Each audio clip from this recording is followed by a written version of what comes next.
Hello, good afternoon.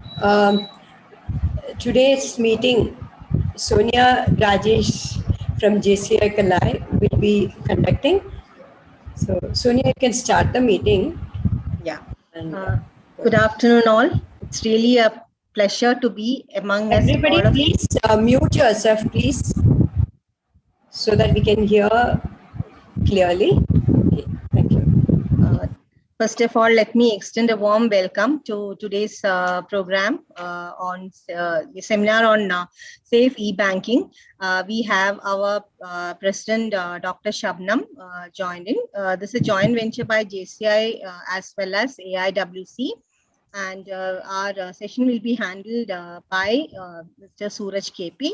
So warm welcome to Suraj KP and also all other AIWC members and JCI Kalai and other members who joined from different parts of India. Shabnam ma'am, please say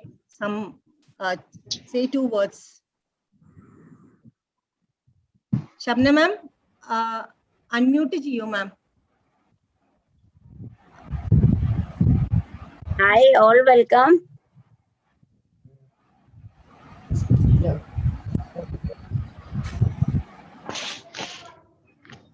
Onishri aunty, I will be I'll request Usha to say a few words first, and then I'll. Usha Rajgopal, she will say a few words. Hello. Kekanda. Yeah, we can hear. Namaskaram. A very warm welcome to you all. We are very grateful to JCI Kalai for inviting Suvarna All India Women's Conference Kozhikode branch to be the co-host for the Trio Business Days webinar. We feel extremely happy that Mrs. Sonia Rajesh, daughter of late Dr. Nirmala Rajagopal, is responsible for organizing this webinar. Dr. Nirmala Rajagopal was a very senior member of Suvarna and she was a very active secretary of Suvarna for the year 2001-2002. We are expecting our senior members from New Delhi Central Office to join this webinar. I don't know who has joined.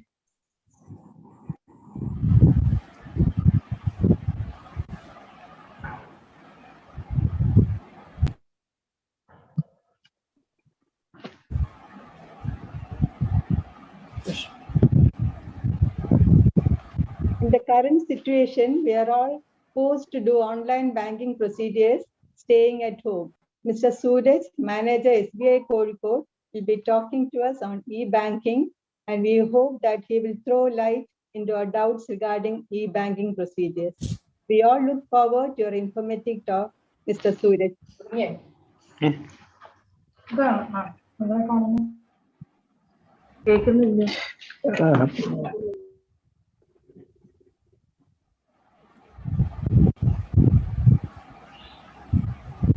Good afternoon, everybody.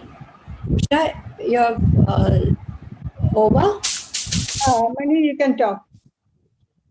Good afternoon. Actually, when Sonia approached AIWC for this talk, we were all quite happy to accept it because these days in this present pandemic, none of us are able to go to the banks and withdraw cash. We are all doing the online payments. So I'm sure this session is going to be very useful to all of us. Most of us are making online transactions, but then there are so many things, questions in our minds, of what is correct and what is not correct and all that. So I'm sure this meeting is from the expert we are going to hear very fast, and let's not waste much time. Let's hear what Mr. Suraj has to say. Over to Sonia, please. Thank you, Bhuneshri ma'am. Thank you, Shanti, and all my dear senior aunties and all other friends. So, Surajji, share your IO. Share ചെയ്തോളൂ madam. Share ചെയ്തോളൂ. Okay. ആദ്യം ഒരു 2 words അവനെ കുറിച്ച് ഒന്ന് പറഞ്ഞാൽ it will be really nice. Okay.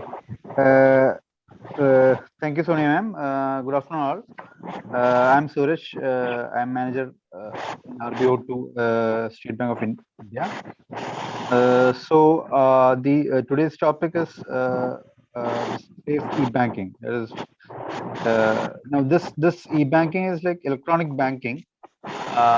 So today I'm going to talk about how to do it safely and what are all the measures, what are the precautions that you can take while transacting electronically.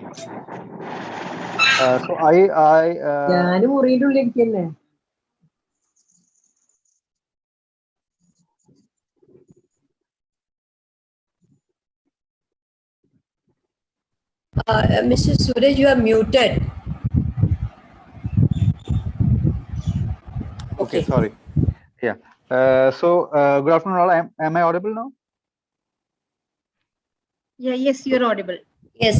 Yeah. Okay. First of all, thank you. Thanks Sonia ma'am of JCI and AIWA for giving me this opportunity to talk on safe e-banking. I plan to keep my presentation very simple and short without using much of technical terms and all that. So maybe around half an hour, and hope that this helps.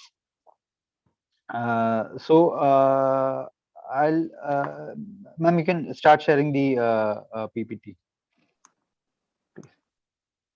Is it visible? Yeah, it's visible now. It's visible.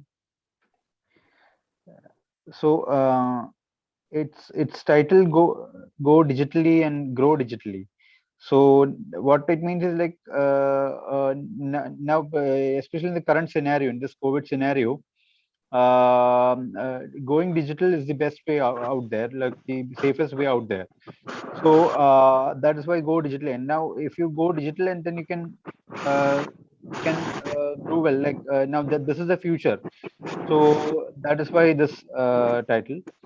Now e-banking, I'll tell you what is e-banking. Basically, e-banking is electronic banking, that is conducting banking transactions through electronic means, whether it be like fund transfer or some other requests like opening an account or issuing requesting a checkbook from the bank, or any of those transactions which basically you used to do after going in the bank, physically going in the bank, that now you are using electronic means to do. This is what is basically e-banking is. Now broadly you can classify e-banking into two. That is, one is using the ATM card and doing transactions, and the other is using internet banking, mobile banking, or various apps, etc. Now sorry to interrupt, Sonia, can you screen share, do the screen share please? You can see the full thing, no? Visible now? Is it visible? No, screen sharing. Slideshow, sorry, not screen sharing, slideshow. Slideshow. You have to enable editing first, then only you can do it, I think. Enable editing and then. So is it visible now? No, slide sharing, you do that. Go to slideshow. And start from the beginning. Slideshow. Slideshow. On the menu. No, 1, 2, 3, 4. Slideshow. Slideshow. No, because it is actually after animation. Slideshow. Next. Yeah. Next. Here, no. No slide. No. Next one. Slideshow. Thing is, the toolbar is coming up on the. That's why. So I'm unable to see just that. about that. Your mouse. Just about that. Slideshow is there, no? Security. Slideshow. Or you come out and start again. That will be better. That will be better. Start slideshow and start sharing again. Okay. Just okay.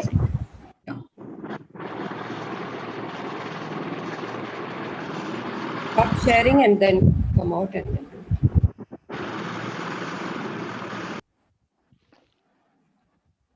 Now you can again share and then Till, okay, is it okay? Yeah, yeah. Now slideshow. You click on slideshow. File, home, insert, design, transitions, animation, and slideshow. No, before sharing, she has to click. Otherwise, she can't see. The full screen is taken up by this, She won't Yeah, be. that's a problem. Yeah, you press escape. Yeah. Then you Click go it to and push. PPT, start the slideshow, and when the first slide is on the screen, then you share screen. Yeah. The thing is, when I'm trying to do this, it's just not coming. That thing is coming and blocking. No, last time you did, it came actually when we did No, the but trial. have you enabled editing? Yeah, I've enabled editing. Then you go to slideshow. No, it is.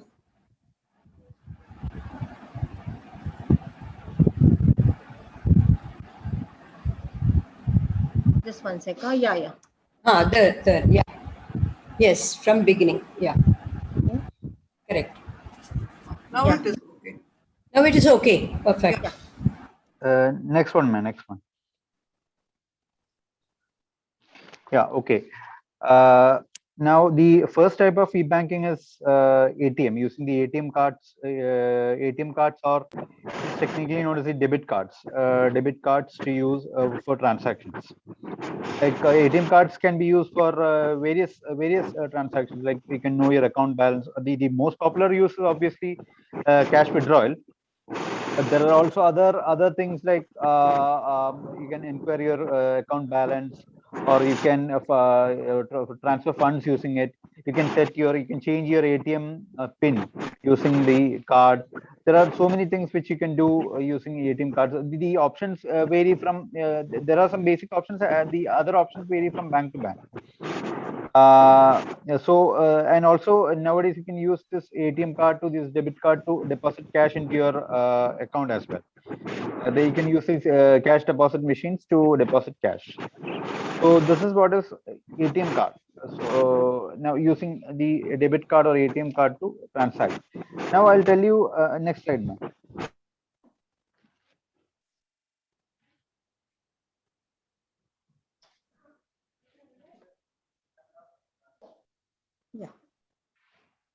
Yeah. So now I'll talk about the various kinds of attacks or various kinds of risks involved and how to prevent those, or what are the steps you can take to prevent those risks on ATM transactions. Like the most common thing that happens is skimming. Skimming is basically trying to get the details, like reading the ATM cards details using a particular device by miscreants, by people who are by fraudsters. So what they basically do is like they place this device on the ATM machines, on the card slots of the ATM machine, the place where you put your card. They place a device there, and whenever somebody comes and inserts their card, though the details in the card, the details in the magnetic strip are read by the machine and transmitted to their place, and they can like the basic details like account number, the ATM pin, and all those things. They also use another device. They also use a camera to read the pin which you're typing in. So with both these details, they can replicate the card. They can with the details and with the pin, they can replicate. They can make a duplicate of your card and use it somewhere else to withdraw money from your account. So the previous slide, I have not completed that. Yeah. So now to prevent such things, what can be done is basically nowadays actually banks are not issuing these magnetic strip cards. RBI has come out with a guideline that banks have to issue this microchip based cards. So most of the risk is gone in that. Like now it is not that risky as previous days, but still many people might be using this magnetic strip card. They would not have replaced their card, and also still this risk is there. So what you can do is like basically, while one thing you can do is use ATM machines which are there in the busier locations, like which are there in main roads, or which are, main roads or main junctions, or within the city, or where you usually where you transact, or some ATMs which are near the banks and all that. Because in such places, since it is crowded, it's very difficult for these fraudsters to place such devices there without getting noticed. So first thing is that. Second thing is, even though in case some emergency cases, you might have to use the ATMs which are not located in very crowded places, like on the highway. You might have to use ATMs which are located on the highway, or very thinly crowded places. At that time, what you can do is, like, you can just try to pull the card slot, like try pulling the card slot, just feel the card slot if there is some device connected, or something like that. In case you find there is some device connected, you can immediately alert the bank's number, which will be usually pasted on the ATM, or you can intimate the nearby police station as well. So that is what you can do. So in this way, you can avoid this skimming. And also, while another thing you should notice, while typing your PIN, always try to hide hide with your hand.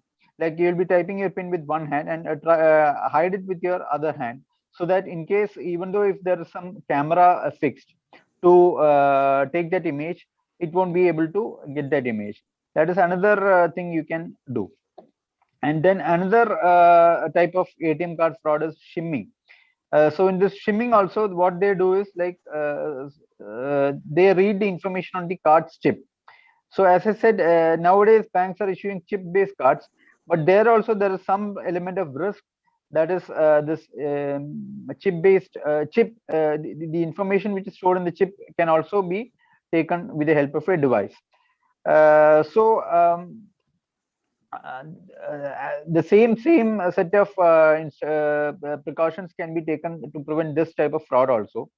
And various banks have come with various measures to prevent such frauds. For example, like in SBI, we have got a facility called Yono Cash. Like we have in our app, Yono app, in that there is a facility called Yono Cash, where you don't require this debit card for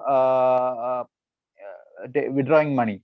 You can the daily limit is set at 20,000. You can take up to 20,000 rupees daily.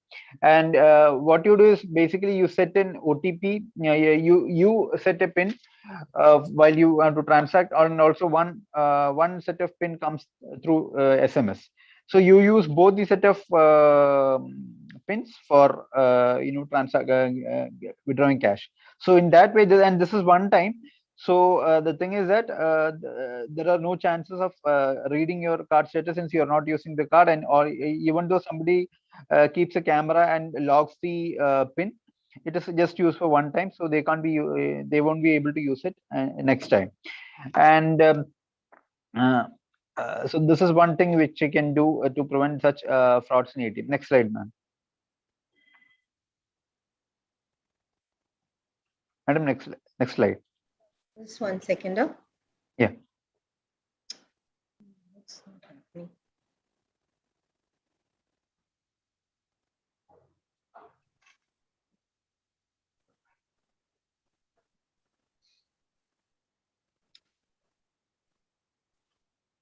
Sorry, just 1 second. No problem. No problem. Yeah. Yeah. Yeah, these are the points which I had already told. Like, first, basically ensure that you're the only person inside an ATM. Yeah, this also has to be ensured. Actually, while this is especially important while doing transactions in a very crowded place, like main junctions or somewhere, so that you just have a look whether anyone is noticing or something. You just have a look and ensure that you are the only person. In case somebody enters, there might be cases where when there are more than 2 or 3 machines in one single room. In that case, you just ensure that in the machine, in the vicinity of the machine which you are using, only you are there. Okay, so that is one thing you can do. And then then another thing which you can do is change your ATM pin regularly. That is, the ATM pin can be changed through various means. Like you can use your net banking to change, or you can go to your bank and request for a change. You can change through SMS. Various banks are coming out with various means to change the pin. So utilize that and change your pin very frequently. There is no particular frequency for prescribed frequency. The more frequent you do it, the better.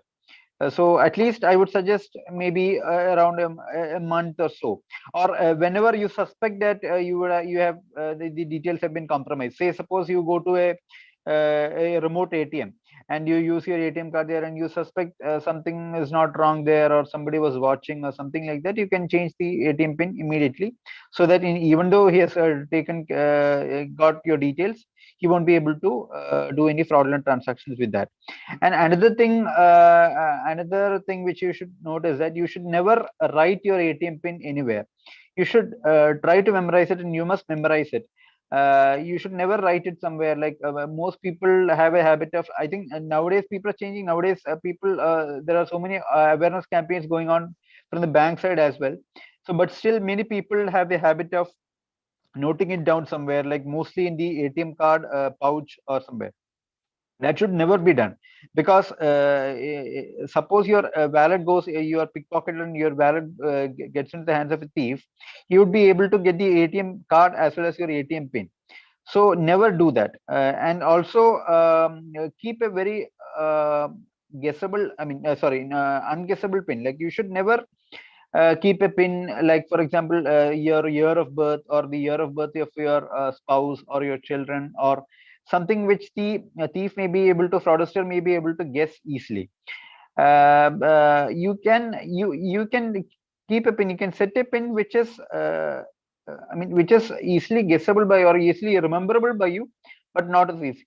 For example, I'll tell you, like for example, if you keep the year of birth as your pin, then it is any thief can get, like anyone known to you, if a thief is anyone known to you, then he'll be easily able to guess it. Or even though even if it's a stranger, then he will be able to get the details from your social media accounts or something, because these thieves are very advanced, and these thieves are technically very proficient. So they will use all means to get your details, and then try all those means to get the pin. And if you have kept such things as your pin, then you are easily susceptible to a fraud. So better keep something like say maybe your year of graduation, or your year of some other important milestone in your life. Say for example, the year when you met your girlfriend, or year when you when something like that, like something which is not very very easily guessable by the fraudster, but easily rememberable by you. Okay, and the previous slide, please, once.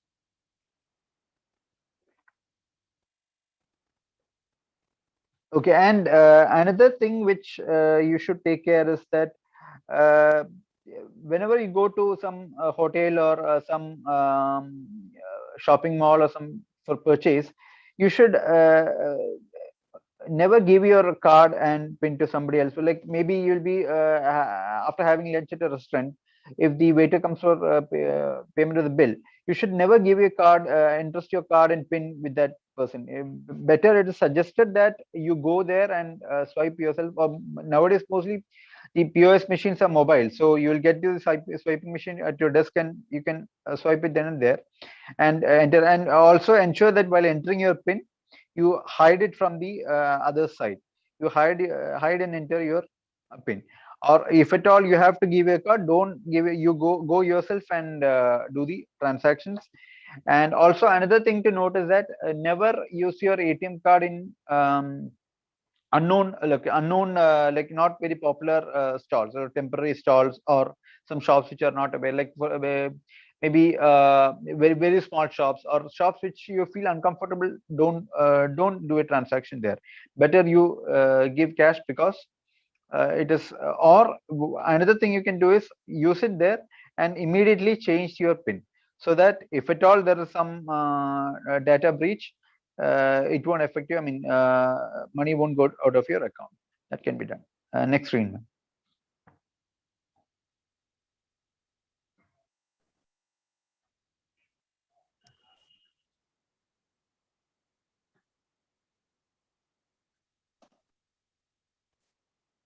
Next screen. Actually, there's a small problem with my laptop.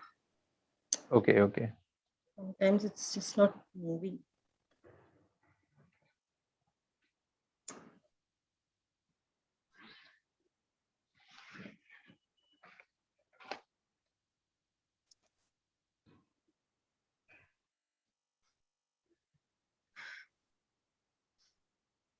Shall I again start?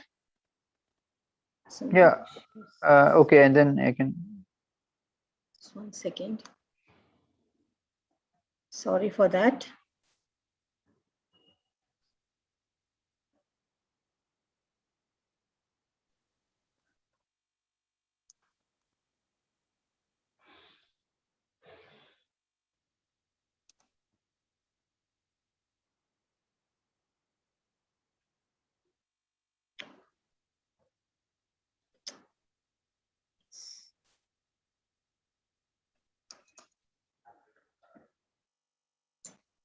Oh no, it just got stuck.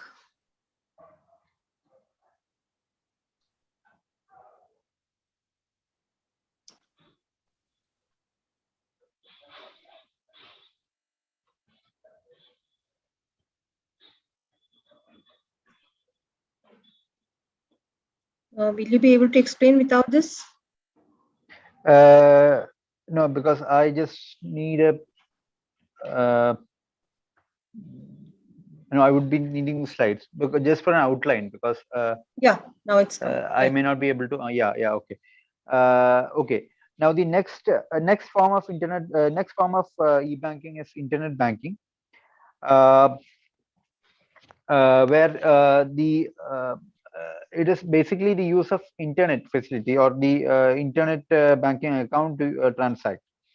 And nowadays, all banks are providing this internet banking, so you can use that to carry out transactions like fund transfer or viewing your account statement or bill payments or opening an FD, opening a what do you call or giving a checkbook request or ATM card request or all these things using internet banking facility for that. This is what is basically what is internet banking. So this the advantage is that you can transact from anywhere at your convenience or 24 hours without going to a bank, physically. So that is basically the advantage of internet banking. Now let's see what are the various risks in internet, various what do you call, various things that can happen, like Indian internet. Next slide, ma'am.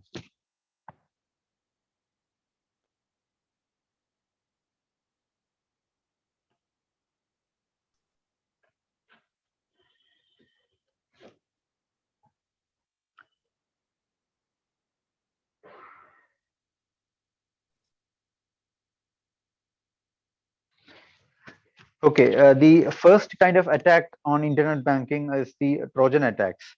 That is, a Trojan attack is something which is like installing a software, installing a software into your computer and getting details. It's a keylogger software. Keylogger software is installed in your computer without your knowledge. That is basically the Trojan horse viruses come through, or the Trojan horse programs. They come through email or through an email attachment, or while installing a program, or it comes unknowingly. Like you actually don't know that it is a malicious program, or it is a program which can cause this harm. You accidentally install it, and then it gets installed, and then it has a keylogger part, which the keylogger program, which takes the data. Like when you type in the password, when you type in your internet banking password, that logs the internet banking password, and that can be used by fraudsters to take money from your account. Then the next kind of attack is a man in the middle attack. That is where a fake website is created. That is, for example, your a similar, like a website similar to the website whose address is similar to the popular address. Say, for example, the website of RBI is rbi.org.in. There'll be a similar, just changing a few letters or few alphabets. They'll be creating a fictitious account which is similar to this main account, and using that to get the details. Like you might be going to the RBI website, you might be wanting to go to the RBI website, but you actually end up typing this, and then you go to the fictitious website, and once you give the details, that reaches the fraudsters' hands, and they utilize this to get your account details, and then do the fraud. And then next thing is guessing the software. There are also lots of softwares, lots of programs which help the fraudsters to guess the passwords. Like these are very fast programs, so they can generate millions of passwords in a minute. So they try all the possible combinations and try gain access into your net banking. Then there are phishing attacks, where phishing attacks is basically where you get an email from a person which is known to you, but actually it is not that person who is sending the email. That a fraudster would be sending an email in the name of the person whom you know, and then getting the details. Like for example, an email may come in the name of a bank. Like there might be slight differences. Like say for example, they might change the email address a bit, but then it might look like a very official email from your bank asking your details. So then you end up giving your details, and then your security is compromised. So basically, to combat these kind of risks, these kind of attacks, and to prevent these, what can be done is like first I told about the Trojan attacks. To avoid Trojan attacks, better don't click on any email, unknown email, or email from unknown sources. Don't install programs which are not known to you, or don't install programs. Basically, your system OS itself gives warnings when you try to install such programs. It may give some security warning. In that case, don't install that program, or don't install the program which is not known to you, so that such risks don't happen. And then regarding this guessing passwords, as I said, in the case of ATM, you change your PIN frequently. Here, in the case of internet banking, you keep changing your internet banking password as frequently as possible, so that this attack can also be avoided, or at least change it when you know that your data, you suspect that your data has been compromised, but you keep changing. And also the same rules apply. That is, keep a password which is very strong, basically consisting of alphanumeric characters, and that is alphabets, numerals, special characters, uppercase and lowercase letters. Basically, all the banks prompt you to set such passwords, and it is mandatory to set only such passwords. You cannot set passwords which are very simple. And there are some strength meters also shown beside that password field, that like whether your password is strong or small. So better keep a very strong password which is easily guessable by you, but not by the fraudster. And also regarding this phishing attack, always remember one thing, that the bank never asks for your personal details. The bank will never ask for your ATM pin, or your internet banking password, or your card details, or anything. The bank will never ask through email, or through phone call, or through any other bean or SMS. Or just think twice when you see such an email, or get such an SMS, or get such a call asking for it. Like they may give you so many excuses. Like if they're calling you, they may say a specific name, like say I'm so and so calling from this department in State Bank of India, I want to renew. They may give the call may sound very genuine. The call may sound very genuine, but they never give out such details.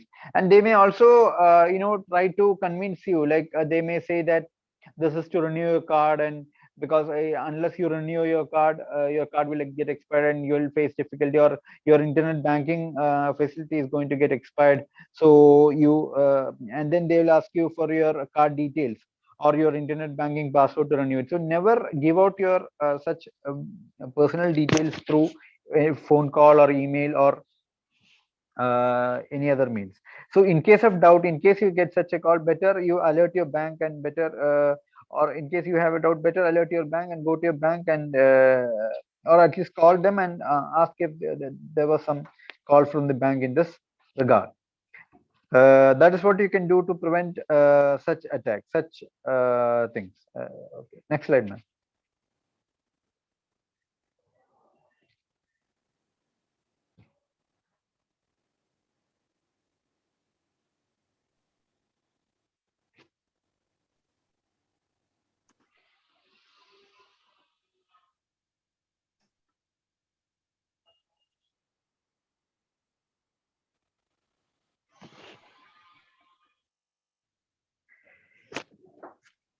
Yes, now these are some important security tips for safe online banking. Some of which I've already told you. I'll just go through this. That is, one thing is access your bank website only by typing the URL in the address bar of your browser. This is one thing which you should always do. That is, while accessing your bank's website, you should type the URL in the browser, and you should never click on a link or click on a link which you receive through SMS or email. It is, or at least ensure while clicking that this goes to the exact actual bank address. That you can ensure by just seeing the icon on the lock icon on the top left corner of your address. It will be given in the leftmost corner of your address. If it is green, then it means that you are entering the actual site and it is safe to enter.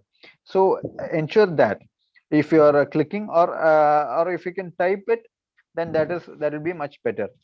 Next thing is, beware of downloading any malicious application from mobile application stores like Google Play Store, Apple App Store, etc., that are offering online banking.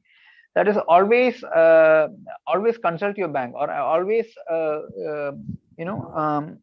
use apps which are authorized by your bank, or use apps which are suggested by your banker, and not any random online. Because if you say for example, if you just search in Google Play Store for online, like say you're having an SBI account and you search online banking SBI, you might get lots of apps with similar names, like your online SBI, SBI online. So many apps will be there, but the actual online banking app of SBI is Yono. There's one Yono app. Then there is one Yono Lite app. These are basically two apps which offer internet bank facility of SBI.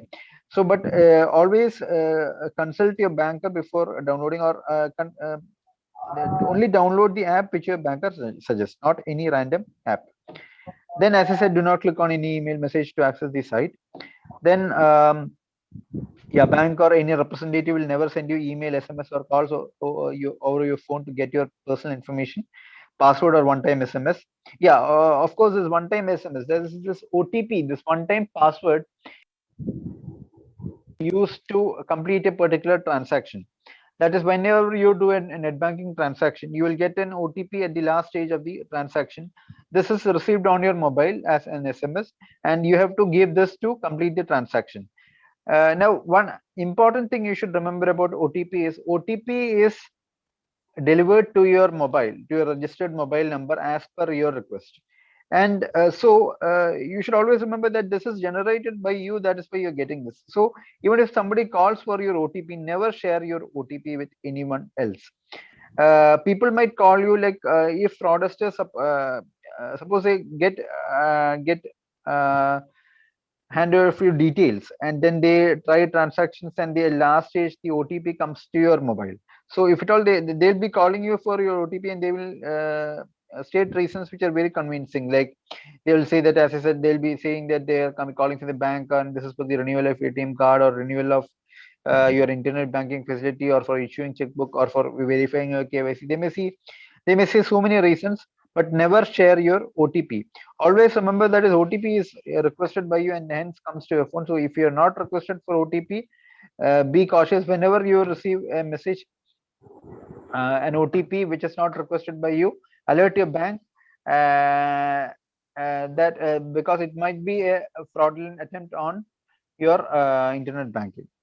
And then do not be lured if you receive an email, SMS, or phone call promising reward for providing your personal information or for updating your account details in the bank site. Yeah, sometimes you might receive emails. Many of us would have received emails stating that you have won a lottery or won a jackpot or something like that, and asking to share some details, like basically these card details and account number details and all that. Never show, and it might have a link also asking you to click and share the details.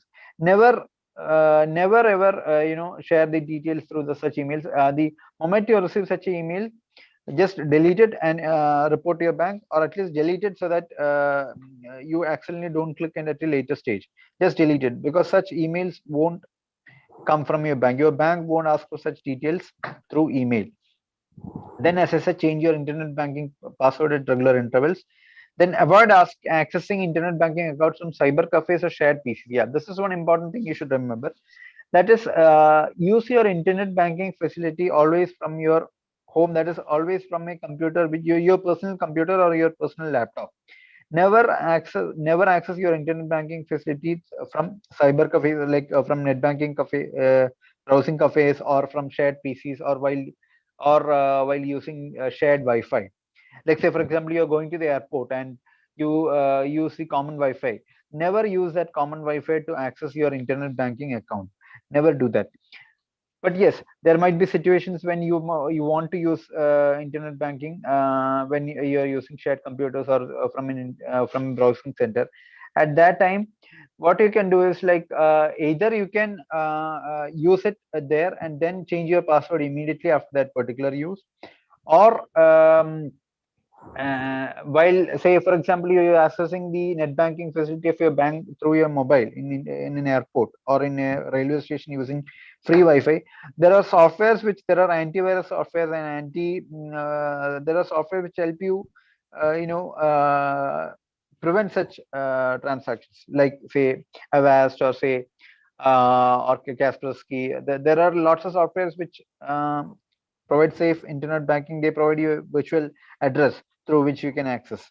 So use those softwares. So first thing is, better don't use that.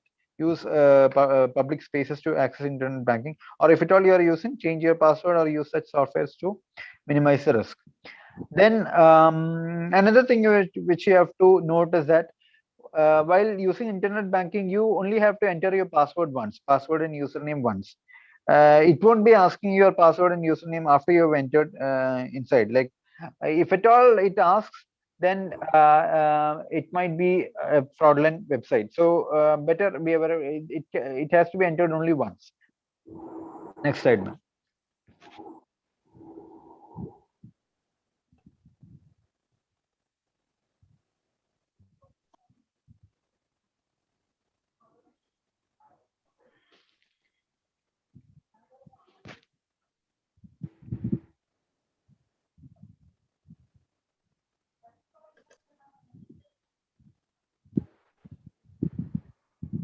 Next slide. I'm just trying.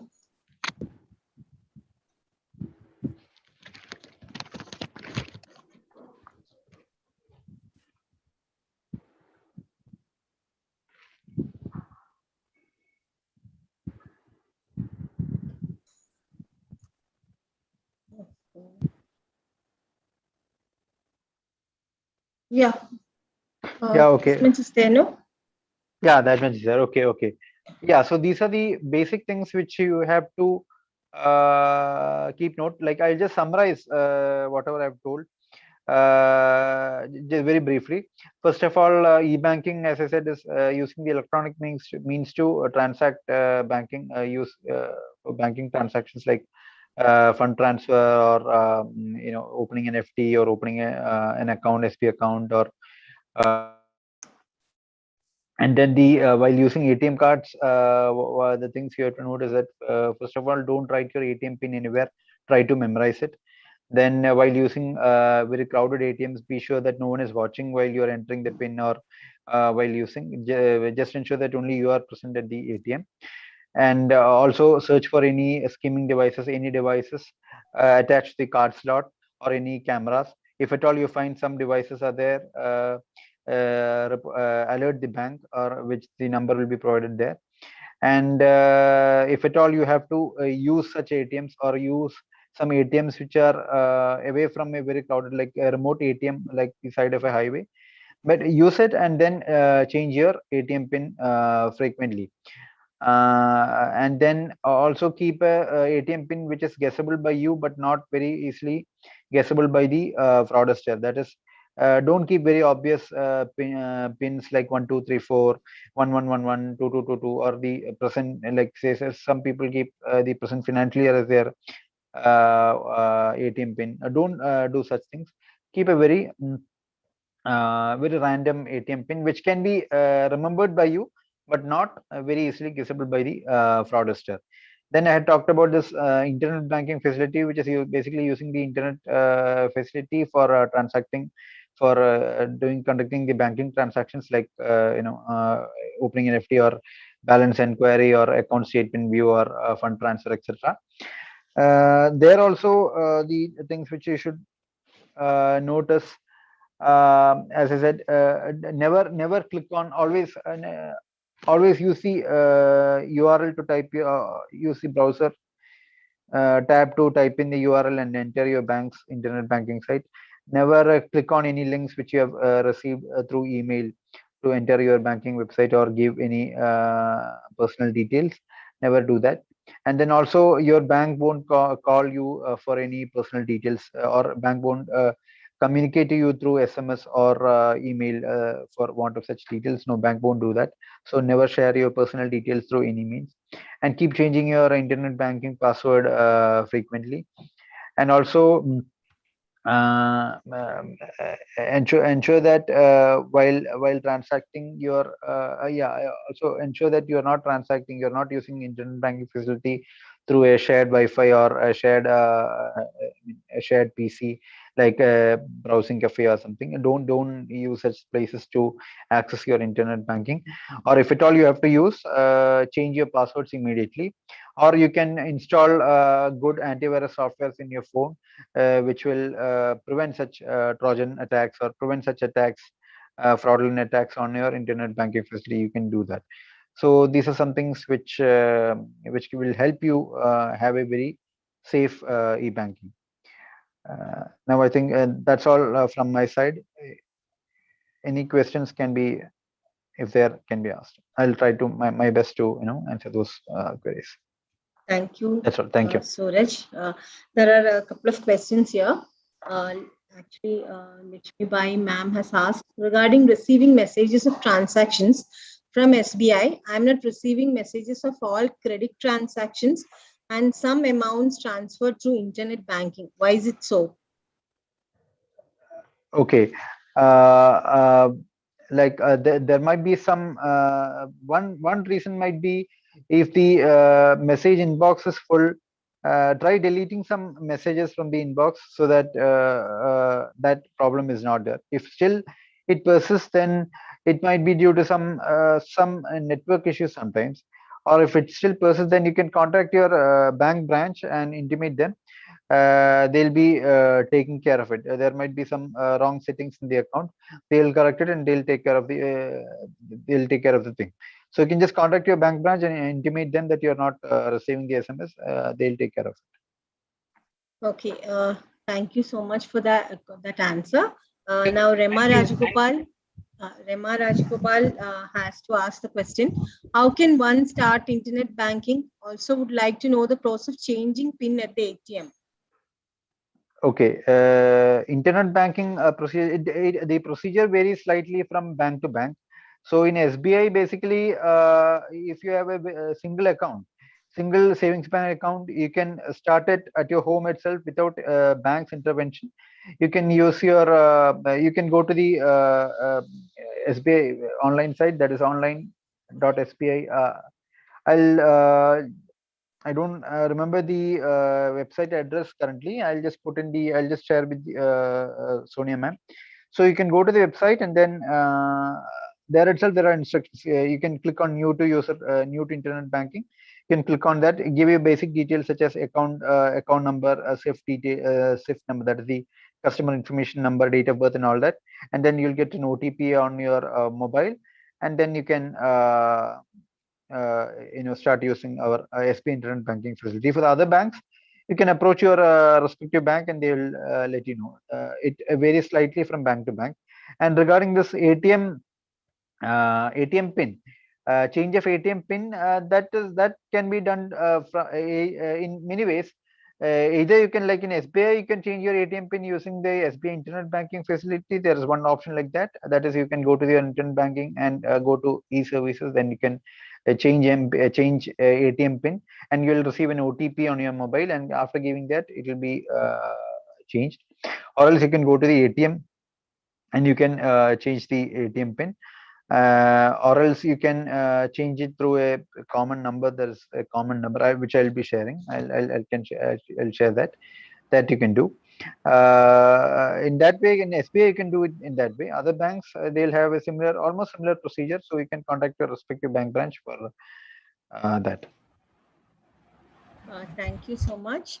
So are there any other questions? Yeah, about what Lakshmi Bai had asked, in that question, that it has happened to me also. Messages were not coming. That is from SBI only. So I checked up from the bank. They said that when you had set a limit for that, below 5,000, I never used to get the messages. So they told me to change any amount. So even if I transfer 100 rupees, the messages come now. Maybe you have set some limit also. Below 5,000 you don't need, or something like that. That also you can check from the bank. Yeah, it happened with me. But the thing is, I think for an amount of 27,000 also I did not receive. Oh, so that is a problem. My husband didn't receive. So it was a credit. So any other questions or any other feedback? Yes, Yeah, ma'am. Can I ask something? Yes, sure. Actually, earlier the banks used to, after some time, the bank used to ask us to change the PIN. Not PIN. I mean to say the login password. It used to come after maybe in ICICI Bank it used to come after 1 month. In SBI it used to be something like 6 months or so. But for the last so many months, these days they are not giving that. That they are not warning. And nowadays the thing is that nowadays we have a OTP also. OTP is also required while logging into SBI internet banking along with the password. So that facility is there. So, and then there might be some changes. Some changes are brought by the technical team at Mumbai. They are bringing out these changes. But of course, that doesn't mean that you can't change it. You can change it. You can keep a track and keep changing it. Maybe there'll be some update happening, and it'll start coming from some in the near future. It used to come, but now due to some changes, it is not coming. But now we have this OTP requirement also. So the thing is that even if you started 1 month back, no, it has just started recently. The OTP. OTP was started recently, around 1 month. Yeah. Sir, thank you, sir. I have 2-3 questions because I frequently do internet banking, online banking. Can I ask 2-3 questions regarding banking? Yeah. Yeah, please. One thing is that in Amazon, we have to add our debit or credit cards, and only CVV we have to type when we do our transaction. How far it is safe adding cards on websites? Is it good, or how without adding cards we are not able to transact? That is the first question. Shall I ask? You can. Yeah, you can ask. I'll answer them serially. Then how much this big nowadays it is lockdown time, so we are doing purchasing things online, big basket, then this fresh to home, and even for travel and all we do IRCTC booking and all.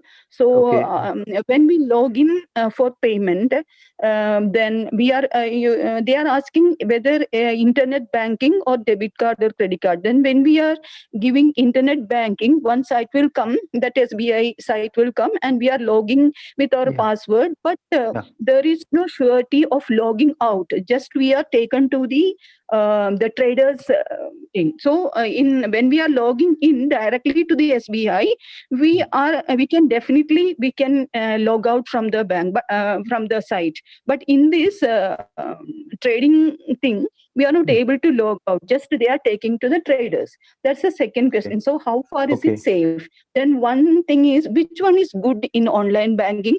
Debit card or credit card or internet banking? This is the third question. Then when then we are telling that hackers are asking questions about your bank details. So in this situation, can you provide a code to the customers so that when these, in order to ensure it is not a hacker, can we definitely can we ask them, please tell my code? So if it is a bank agency, they will definitely know our code. So when this hacker is not saying when the person is not saying the code, we can definitely know that this is a hacker. If they are saying the code, we can know it is from the bank. Then the last question is, what all precautions the bank has taken to prevent hacking, phishing, etc. Thank you. These are my questions, sir. Thank you so much. Okay. Regarding your first question, that is saving card details in websites. I would say it is recommended not to save cards in the websites. And if at all you have to save cards for some transactions, immediately after that, while going to the profile settings in that website, you can remove those saved cards. You can do that. That is available in almost all websites. That option is there. So if at all you have to save the cards for some transaction, save it and do it, and then immediately remove the card. And also you can do another thing, that is after doing the transaction, you can change your PIN and change your PIN and then do some other transactions, because if at all you fear that after saving it would have gone to some fraudster's hands, you can change the PIN and that risk is reduced. That is one. That is regarding saving cards. The next thing is the grocery, while shopping in grocery websites and all that, like logging out issue. Usually after after selecting internet banking in the payment screen, after selecting internet banking, you go to the bank's website, say SBI website, and then you make the payment, and then you are redirected to the merchant website. So what happens is that the bank's website is your internet banking website it automatically is logged out. That is, there is a setting in the bank, that is a security setting. It is automatically logged out while going to the, even though you don't see it there happening there, it is logged out in the background. It is logged out. So there is no risk in that. And also another thing is that even while using an internet banking, just give me a second. Please give me a second. Okay.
Okay, sorry for that. I had to attend the call.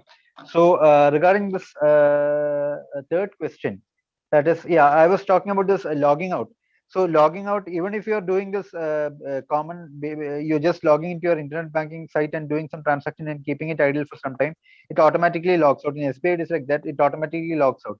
So in that way, safety is there. Also, so while using the grocery app, also it gets automatically logged out. So that is not an issue.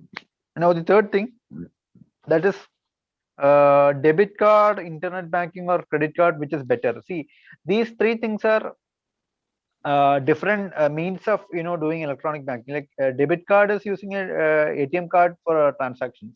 Internet banking is using the internet facility, and credit card is basically it is usually not provided by the bank but provided by the JV, joint venture partner. Like in SBI, we got SBI cards, which is our joint venture, and they are providing the credit cards.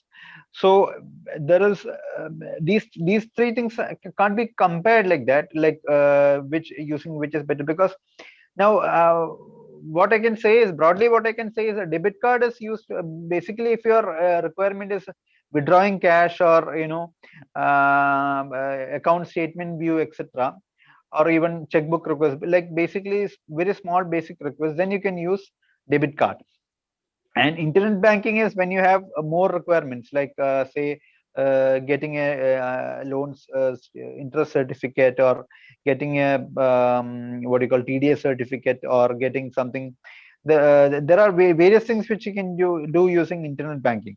So if your needs are quite elaborate, then you can use internet banking. Then credit card is used when you have a credit facility. It is basically a credit facility. You have a free credit period of so many days, which is prescribed. Like, say, for example, SBI card has got a credit free period of 50 days. That is, you have a limit in that card, and you can use up to that limit. Say 50,000 is your limit, then you can use up to 50,000. You can use a card up to 50,000 for transactions, and that 50,000, that whatever amount you use, say for example you use up 30,000 of your 50,000 limit, you can use that 30,000. I mean, you have to repay that 30,000 without interest, free credit period. Within 50 days, you can repay without interest. Or even if you do some bulk big transactions, you can convert those into EMI. There's also a facility like that in SBI cards, which will be there in most card providers. So you can't basically compare and tell which is better. It basically depends on your needs.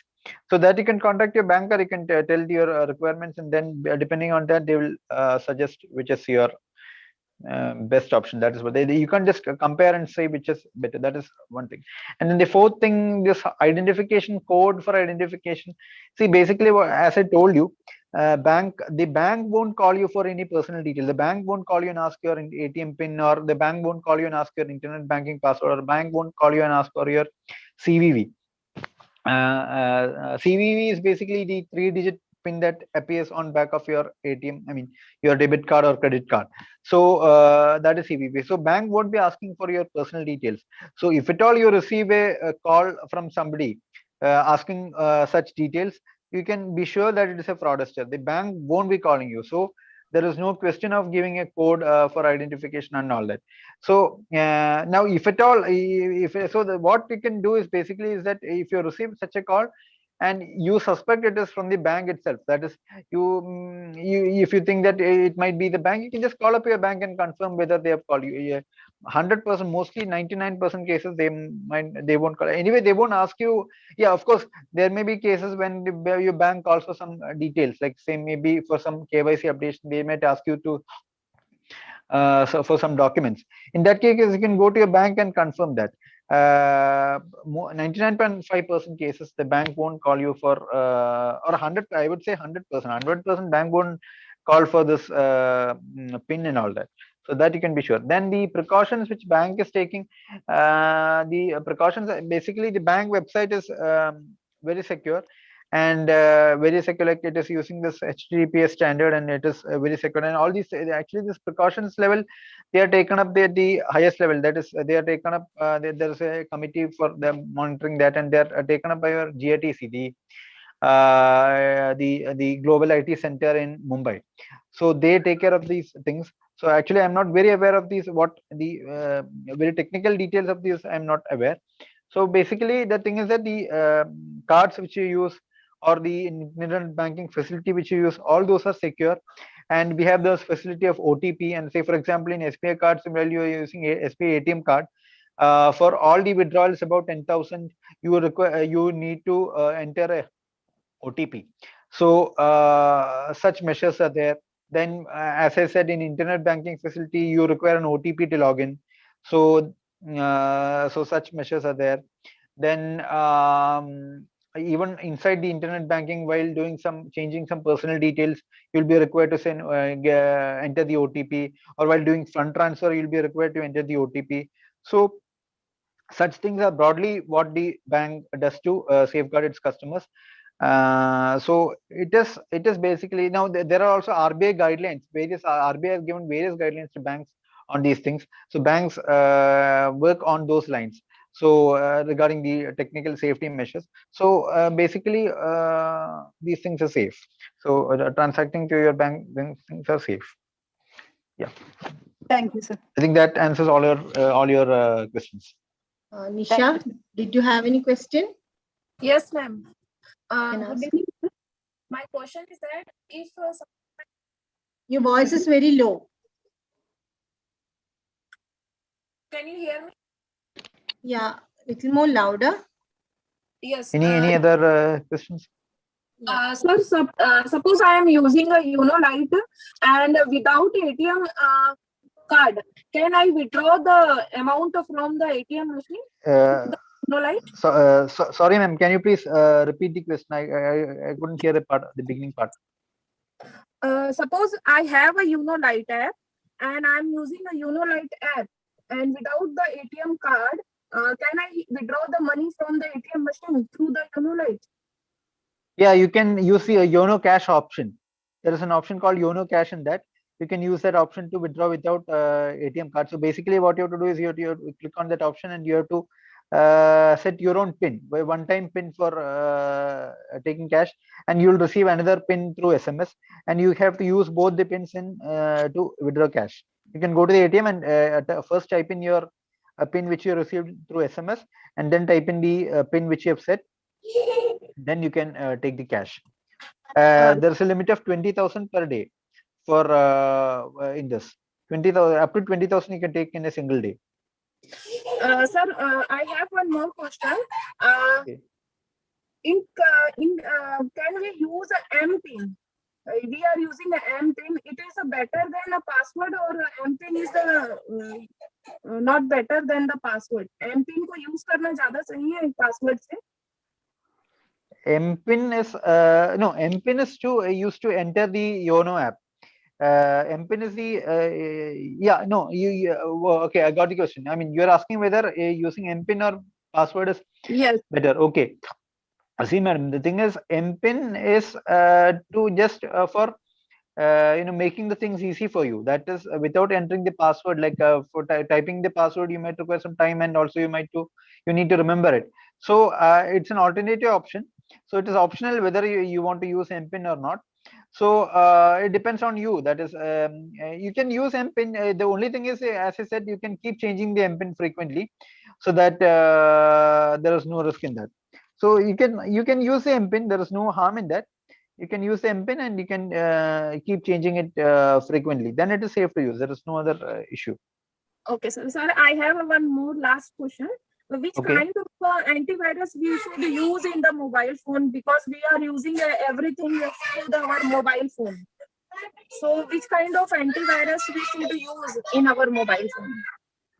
Antivirus, actually, I'm not very aware of which antivirus to use. That you can you have to consult somebody, because antivirus basically most you can just Google, or you can ask somebody who's expert in that, because most antivirus softwares have some kind of facility to stop this attack through internet. I mean this phishing attacks or the Trojan horse attacks. So or the preventing the malicious apps. So most softwares have that. So I'm not technically aware which one. I cannot suggest a particular name. Yeah, of course. I remember some names like Kaspersky is there. Then this AVG antivirus is there, but I don't know. I don't have the technical expertise to tell which is better, or I don't have the technical expertise to give a detailed comparison on that. For that, you can consult somebody in that field. That would be better. But basically, all softwares have such things. Thank you, sir. Thank you so much for your valuable knowledge, sir. Okay. Thank you so much. Hope everyone had a very insightful information. Anyone has any other questions? Yes, ma'am. Yeah, please, Pallavi, please make it fast. Yeah, 1 minute.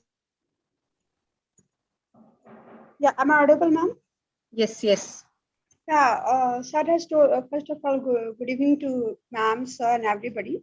I just want to know that today from, I think, 2 years, we are facing this corona period.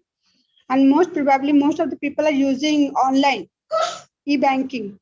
So I want to ask that when maximum people are using the e-banking through his mobile, and when I think, unfortunately, mobile is lost, what is the first and foremost work? Because everybody is doing credit card, using credit card, debit card, and everything, internet banking through mobile, 4G mobile is there.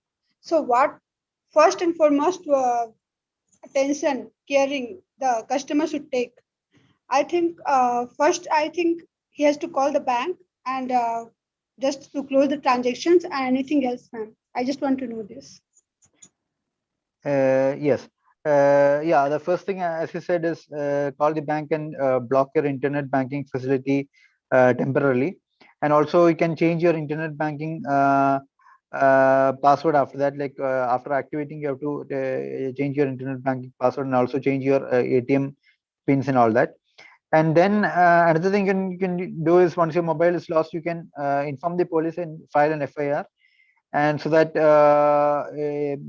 even though if there is some fraudulent intent, the police comes to know about it, and the police can stop that. These are two things which you can do. And also keep track of your bank's emails and SMSs to prevent any fraud, like to know if anything has happened, if at all anything has happened, just to keep a track. So keep track of the SMS or emails from your bank. That you can do.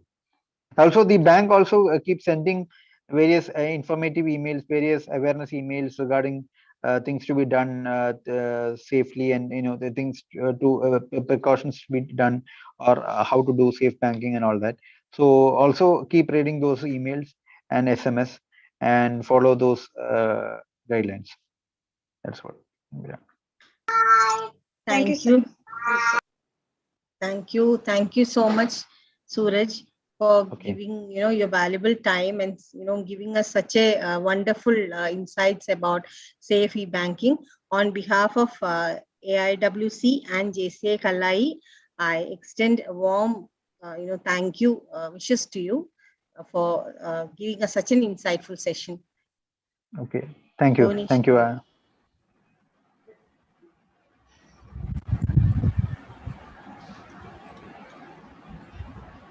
It was a very informative session, Surajji. Thank you so much.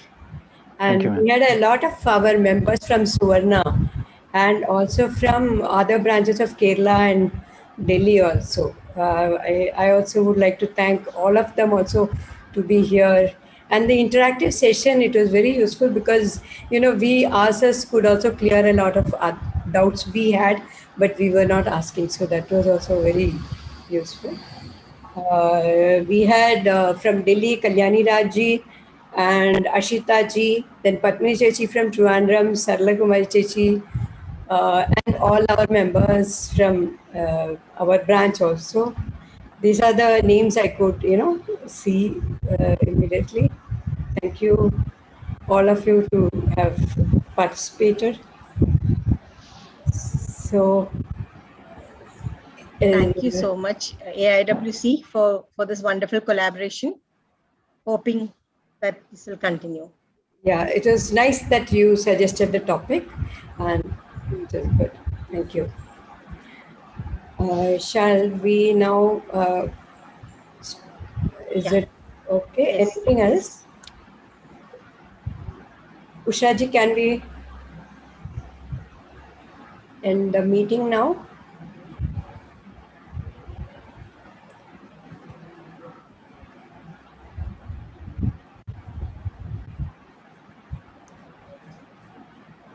Okay, let's end the meeting. Ushaji has left, so I'll end the meeting.